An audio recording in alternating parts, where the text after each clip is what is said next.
Hi friends MG electronics আপনাকে স্বাগত। তো আজকে এই টিভিটা আমার কাছে এসেছে। এটা একটা এলজি টিভি, দেখতে পাচ্ছেন। এটা একটা এলজি টিভি, এলজি এটা হচ্ছে ফ্ল্যাটট্রন, দেখতে পেয়েছেন। এই টিভিটা এসেছে। এটার প্রবলেমটা হচ্ছে ভিডিও ঠিকই আছে কিন্তু অডিও নেই, আদৌ কোনো অডিও নেই, কোনো ট্যাপিং নেই, কোনো কিছু নেই। যেটা কাস্টমার বলছে যে এটা প্রায় 10-15 মিনিট চলার পরে তারপরে সাউন্ডটা আসে, এটাই হচ্ছে এর প্রবলেম।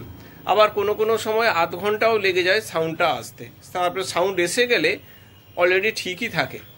তো আমিও অডিও দিয়েছি কিন্তু কোনো অডিও আসছে না, শুধুমাত্র ভিডিওটাই আছে কিন্তু কোনো অডিও নেই। তো ঠিক আছে, আমরা এর পিছনের ব্যাক কভারটা দেখে নিই, এর মডেল নাম্বার কি আছে সেটা একটা দেখব, তারপরে আমরা খুলে দেখব কি সমস্যা হয়েছে।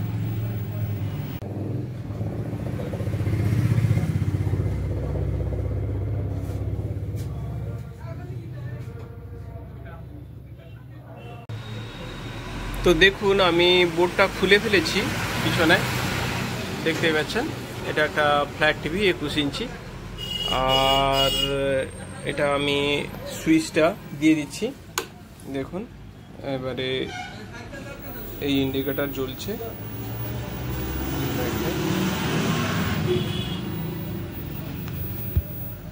ইন্ডিকেটর জ্বলছে। এবারে ভোল্টেজগুলো একটু দেখব, তার আগে আমি ওটাকে লাইটও এসে গেছে টিভিতে, দেখতে পাচ্ছেন। আমি এটাকে এভি করে দিই, এভি মোডে, দেখেছেন ছবি চলে এসছে। তো সিমটমটা আমি আগে দেখিয়ে দিই। সিমটম হচ্ছে এদিকে আমি একটা স্পিকারের লাইন লাগিয়েছি, এইবারে আমি এখানে আইসিতে ট্যাপিং করছি, দেখুন কোনো রকম আওয়াজ আসছে না। এবং এদিকের যে অডিও আছে, অডিও সেকশন যে আছে, সেইখানেও আমি ট্যাপিং করছি, কোনো রকম সাউন্ড নেই। তো ঠিক আছে, আমি আগে ভোল্টেজগুলো আগে চেক করে নিই, তারপরে আমরা পরের দিকে এগিয়ে যাচ্ছি। তো আগে আমরা দেখব 110 ভোল্ট আমাদের ঠিক এসছে কিনা। 110 ভোল্টের লাইনটা আমরা এইখানটায় দেখব। মিটারটা 200-তে রেখেছি, ডিসি 200। তো এইখানে আমাদের 110 ভোল্ট আসবে, দেখুন এখানটায় 111, মানে ভোল্টেজটা পারফেক্ট এসে গেছে। আচ্ছা, এর পরের যে ভোল্টেজটা থাকবে সেটা হচ্ছে ড্রাইভারের ভোল্টেজ, যেটা 12 ভোল্ট থাকে। তো যেহেতু সাপ্লাইটা এসে গেছে, তো ভোল্টেজটা ঠিকই থাকার কথা, তাও আমরা একবার চেক করে নেব ভোল্টেজটা। যেটা ড্রাইভারের ভোল্টেজ এইটা দিয়ে যাবে, ড্রাইভারে 9 ভোল্ট থাকে সাধারণত। তো এটা রেজিস্ট্যান্স দিয়ে ভোল্টেজটা বেরিয়ে যায়। এইখানে আমরা দেখে নিই এসছে কিনা ভোল্টেজটা। এই যে এখানে 12 ভোল্ট দেখছেন, এই যে 12 ভোল্ট। আর এইখানে এটা রেজিস্ট্যান্স, এই রেজিস্ট্যান্সটা হয়ে এসছে, এইটা হয়ে এসছে 9 ভোল্ট দিয়ে, এই লাইনটা গিয়ে এই ড্রাইভারে ঢুকে গেছে, দেখতে পেয়েছেন। এই যে ড্রাইভারে ঢুকে গেছে, সেই ভোল্টেজটা এইখানে 12 ভোল্ট থাকে। আমি দেখিয়ে দিচ্ছি, এই যে এই জায়গাটায় দেখুন, এই 12 ভোল্ট, 12.4 সেম ভোল্টেজ এখানে 12.4, আর এটা এইখানটায়ও 12.4 থাকবে। এই যে 12.23, এই যে দেখছেন 12.4 সেম ভোল্টেজ। তো এরপরে থাকছে রেগুলেটর ভোল্টেজ, যেটা এইখানে দেখাও যাচ্ছে, যেটা লেখা আছে 10 বলে লেখা আছে, 10 ভোল্ট, 8 ভোল্ট, 10 ভোল্ট লেখা আছে। এটা রেগুলেটর ভোল্টেজ থাকে। তো এটার এইখানটায় এসে ডায়োড হয়ে ভোল্টেজটা বেরিয়ে যায়। তো এই যে এখানটায় এই ভোল্টেজটা এখানটায় 10 ভোল্ট আছে। তো এই 10 ভোল্টটা এইটা এইখান থেকে বেরিয়ে রেগুলেটর সেকশনে গেছে। এই যে এইখানটায় রেগুলেটর আইসিটা এইখানটা লাগানো আছে, দেখুন 10 ভোল্ট রেগুলেটরে ফিক্সড, এই ভোল্টেজটাও ঠিকই আছে। এইবার আমরা দেখি অডিও সেকশনের ভোল্টেজটা ঠিক আছে কিনা। এটা হচ্ছে অডিও ভোল্টেজ, অডিওটা এইখান দিয়ে ভোল্টেজটা যাবে। এইখানে দেখুন এটা অডিও ভোল্টেজ, এখানে ভোল্টেজটা দেখুন 17 ভোল্টেজ, মানে এই ভোল্টেজটাও পারফেক্ট আছে। তো এই ট্র্যাকিংটা ধরে আমরা যদি এগিয়ে যাই, এটা এইখানটা ট্র্যাকিং ধরে এগিয়ে গেলে আমরা ভোল্টেজটা এইখানটায় পেয়ে যাব। আমরা অডিও সেকশনে এইখানে যে ভোল্টেজটা থাকবে, অডিওর ভোল্টেজটা হচ্ছে এইটা, এই যে এইখানে 17 ভোল্টেজ, দেখুন এখানেও 17 ভোল্টেজ আছে। আর আইসির কাজ পর্যন্তও দেখুন 17 ভোল্টেজ আছে। কিন্তু তা সত্ত্বেও আমরা কোনো প্রকার কোনো নকিং পাচ্ছি না। তো আমরা আইসিটা চেঞ্জ করব। তো তার আগে আমি ভোল্টেজগুলো একটু দেখে নিই। এই যে এই পিনটা দেখুন, আমি মিটারটা একটু কাছে রাখি। আইসির ভোল্টেজটা এইখানে একটু দেখিয়ে দিই, এক এক করে আমি ভোল্টেজগুলো দেখাই। এইখানে দেখুন 8 ভোল্টেজ, তারপরের পিনে আছে 17 ভোল্টেজ, এটা পাওয়ার ঢুকেছে, ইন হয়েছে। 0 গ্রাউন্ড আছে, পরপর দুটো গ্রাউন্ড আছে। তারপরে 2.5 ভোল্ট, এরপরেরটা 0, এরপরেরটা আবার 17 ভোল্ট, তারপরেরটা 8.5, নেক্সট 8.5, তারপরের পিনটা আবার 1.3, এরপরেরটা 0.1, 0, 0, 1.5, 8.7। তো এই হচ্ছে এই ভোল্টেজগুলো দেখলেন, কিন্তু এখনো কোনো ট্যাপিং নেই। তো কি করা যাবে? আইসিটা আগে চেঞ্জ করি, তারপরে আমরা দেখব। আগে আইসিটা চেঞ্জ করি, আইসিটা খুলি, তারপর দেখাই। এই যে আইসিটা আমি বের করেছি, দেখুন নাম্বারটা আছে। এই একটু পরিষ্কার করে দেখানোর চেষ্টা করি।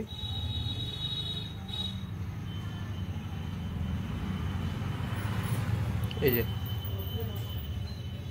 দেখেছেন 7297, TDA 7297। এই সেম একই নাম্বারের আরও এক ধরনের আইসি হয়, সেটাও 7297 হয়, কিন্তু সেই আইসিটা ছোট হয়। আমি আপনাদেরকে দেখাই, আমার কাছে আছে এখনও একটা।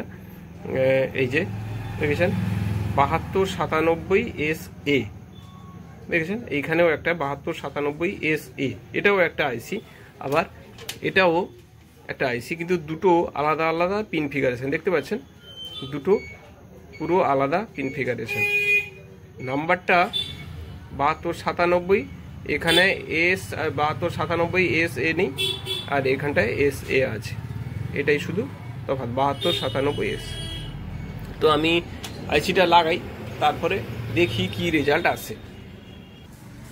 তো এই আমি আইসিটা লাগিয়ে ফেলেছি। এবারে আমি সুইচটা দিলাম, সুইচ দিয়েছি। আমার টিভির স্ক্রিনে স্নো আসবে, এই স্নো এসে গেছে। এবারে আমি ওকে বোতাম প্রেস করছি, চলে গেছে লাইটটা। এই যে দেখেছেন স্ক্রিনে লাইট এসে গেছে। এবারে আমরা এদিকে দেখি, দেখুন আইসি লাগানোর পরেও কোনো রকম কোনো ট্যাপিং আওয়াজ নেই। তাহলে কি সমস্যা হয়েছে? তো এইখানে যেটা দেখুন, আমি এটা দেখাই। এইখানে একটা ট্রানজিস্টার রয়েছে, এই যে এইখানে, সরি এটা আইসি আছে। এই যে আইসিটা আছে, এই আইসিটা আছে একটা মিউটের জন্য দেওয়া থাকে, বুঝছেন? এইটা মিউটের জন্য দেওয়া থাকে। তো আমরা এইটা একবার খুলে দেখি। এটা একবার খুলে আমরা শুধু পিনটা জাস্ট খুলে দিব, দুটো লেগ খুলে দিব, দিয়ে দেখব যে এটাতে ট্যাপিং এসছে কি না। অনেক সময় এইটার সমস্যার জন্য এমনি খুলে দেখলেও এটা বোঝা যায় না। তো এটা আমরা দুটো পিন খুলে দিই, তারপরে আমরা দেখি ট্যাপিং এসছে কি না। তো আমি আগে খুলি, তারপরে দেখি। অনেক ক্ষেত্রে এইটার সমস্যার জন্যেও প্রবলেমটা হয়ে থাকে। তো আগে আমি এটা পিনটা খুলি, তারপরে আপনাদের দেখাই এর সমাধান হয় কি না। তো দেখুন আমি এইখানে এটা খুলে দিয়েছি, আর এখানে লেখাটাও দেখুন আইসি বলে লেখা আছে, IC 603। তো আমি যাই হোক, আমি এটা দুটো পিন খুলে দিয়েছি। এবারে আমি সুইচটা দিচ্ছি, আমাদের ইন্ডিকেটার জ্বলছে। তো এবারে সামনের টিভির স্ক্রিনে যাচ্ছি। দেখুন স্নো এসছে, আমি চলে গেছে। এটা আসলে সিরিজ লাইনে দেওয়া আছে বলে এই সমস্যাটা হচ্ছে।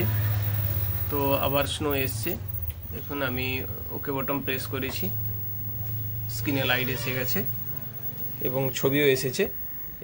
এইবারে আমি এখানটায় ট্যাপিং করি, দেখেছেন, দেখুন আমাদের ট্যাপিং করতে নকিং আওয়াজ আমরা পাচ্ছি, দেখছেন নকিং আওয়াজ আমরা পাচ্ছি। তাহলে এইটার সমস্যার জন্য আমাদের প্রবলেমটা ছিল। অডিও সেকশনে এবার আমরা ট্যাপিং করে দেখে নিই একটু অডিও এসছে কিনা। এই যে দেখেছেন আমাদের এখানে অডিও এসে গেছে। তারপরে আমাদের সমস্যাটা এই আইসিতে ছিল, তো আর কোনো প্রবলেম নেই। আমি এবারে এটা ফিটিং করে দিই। দেখুন আমাদের এখানটায় অলরেডি এই যে দেখেছেন স্ক্রিনে লাইটও আছে, কোনো প্রবলেম নেই। তো তাহলে এটাই সমস্যা ছিল। তো ঠিক আছে, আমি এটা কমপ্লিট করি, লাগাই, তারপরে সাউন্ড দিয়ে আমরা দেখে নেব। তো দেখুন আমি এটা কমপ্লিট করে রেখেছি আর ছবিও এসে গেছে। এবারে সাউন্ডটা একটু দিয়ে দেখছি। এই যে সাউন্ড এসে গেছে, দেখছেন আমি একটু সাউন্ডটা বাড়িয়ে শোনাচ্ছি, দেখছেন বাড়ছে, এই যে কমছে। তো ঠিক হয়ে গেছে। আজকে এই পর্যন্ত, ফিরছি নতুন কোনো ভিডিও নিয়ে। ততক্ষণ পর্যন্ত বাই।